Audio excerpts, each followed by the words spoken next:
సాధారణంగా మనం ఎప్పుడు దేవునికి దగ్గరగా జీవిస్తాం చెప్పండి?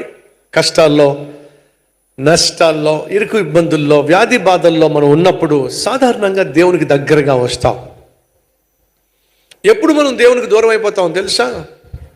వ్యాధి బాధలు మనల్ని విడిచిపెట్టినప్పుడు, ఆర్థిక సమస్యలు మనల్ని విడిచిపెట్టినప్పుడు, ఆర్థికంగా మనం స్థిరపడినప్పుడు, ఉద్యోగం వచ్చినప్పుడు, ప్రమోషన్ వచ్చినప్పుడు, జీతం పెరిగినప్పుడు, సుఖము, సౌఖ్యము, సంపద సమృద్ధిగా వచ్చినప్పుడు సహజంగా మనిషి యొక్క నైజం ఏమిటంటే దేవుని మర్చిపోవడం.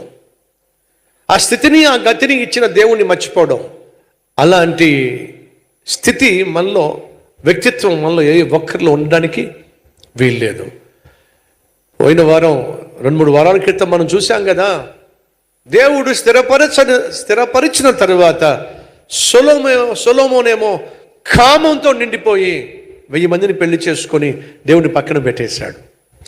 సంసోనేమో దేవుని ఆత్మతోనూ బలముతో నింపబడిన తరువాత తనకున్న బలాన్ని ఆధారం చేసుకుని అమ్మాయిలు కూడా పడ్డాడు.